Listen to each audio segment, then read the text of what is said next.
Hello, everyone. This is Liz. It is Tuesday, meaning today is Netflix Day. So I'm once again live from the Derry Public Library. So this is new for Netflix. Usually I am at home, but we are slowly phasing ourselves into being at the library. So um, now spending more time here than at my own house. Just kidding.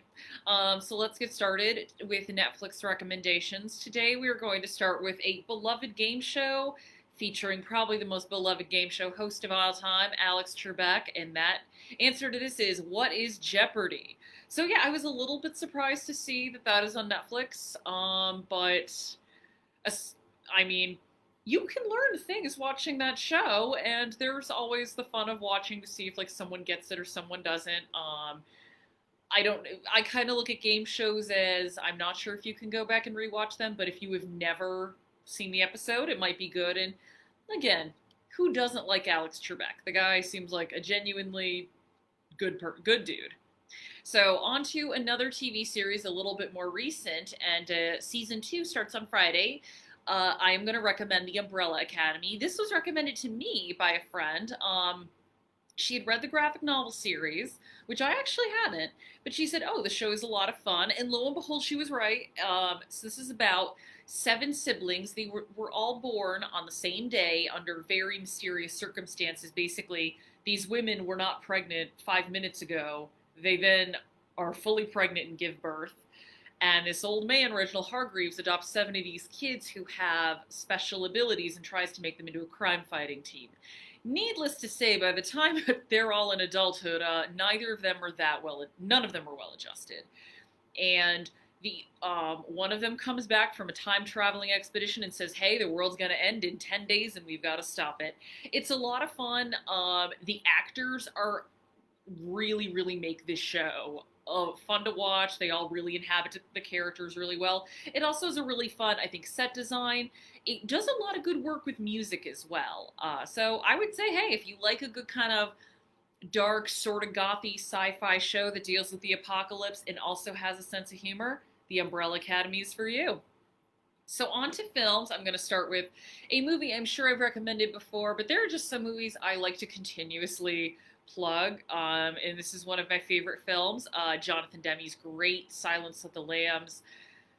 This movie and Hannibal Lecter in particular have kind of become just pop culture icons. Even people who've never seen the movie know what you're talking about when you say Hannibal Lecter, or they know the fava beans and nice Chianti joke.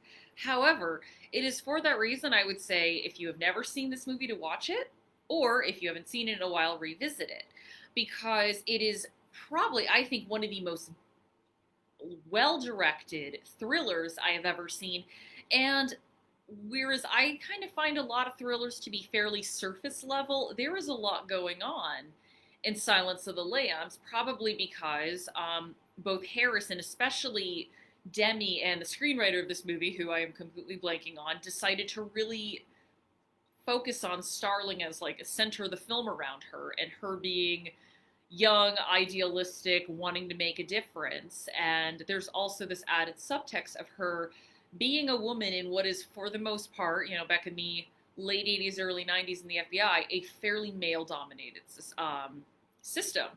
So, I mean, you have great performances. There is some amazing editing in this movie, great cinematography. Tak Fujimoto always does good work.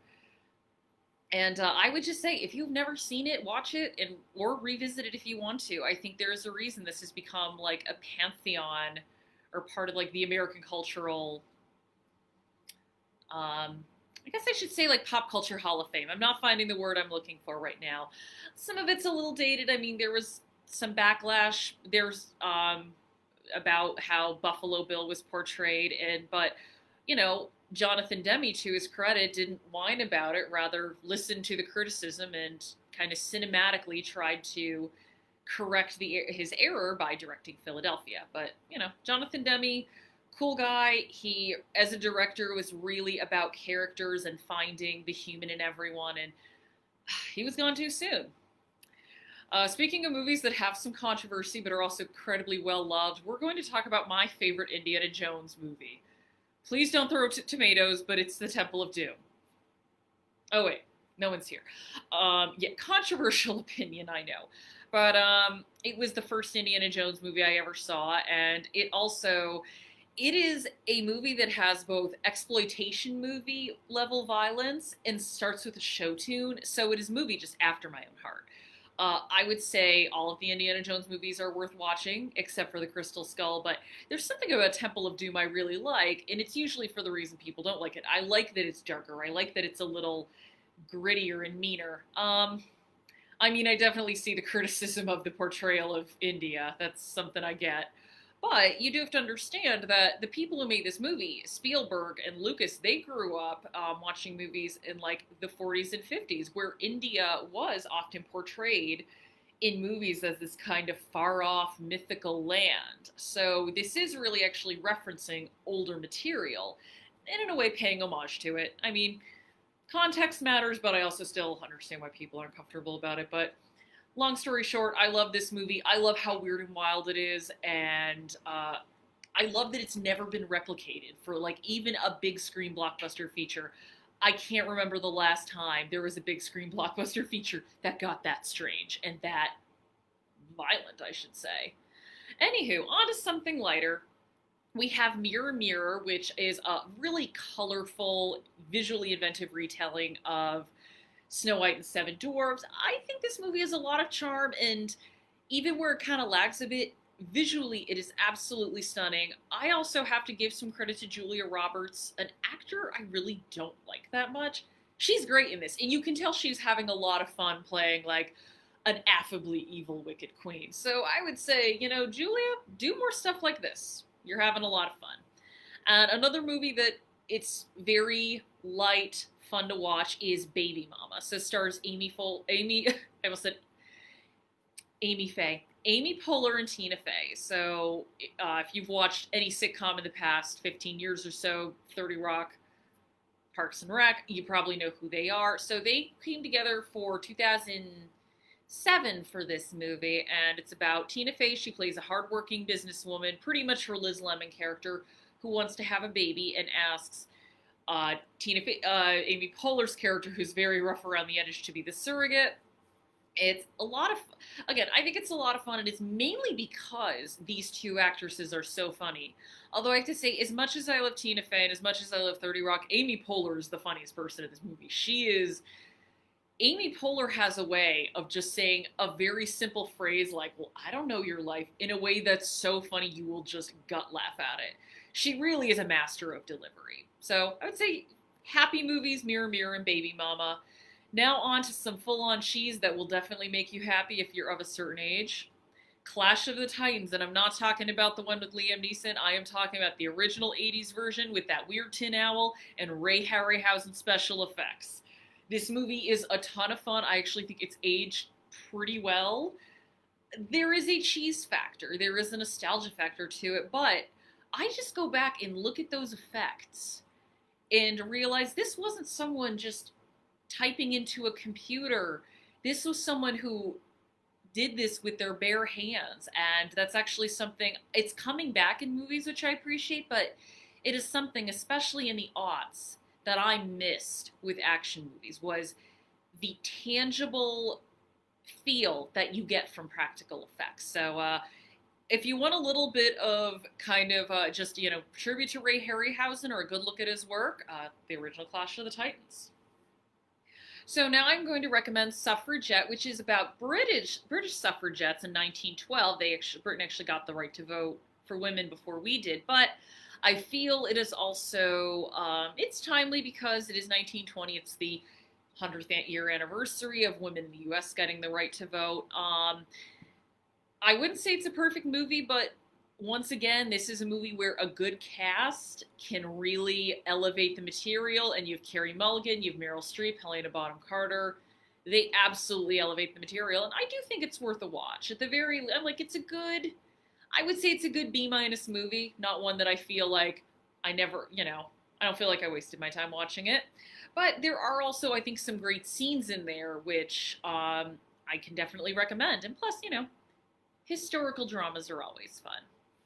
So our final two movies, I just realized looking at them, they both technically are, it's like a Rachel McAdams double feature. So the first is The Notebook, Full disclosure, I am not a fan of romantic films, and I am even less of a fan of Nicholas Sparks. However, something about the film version of the Notebook I really like.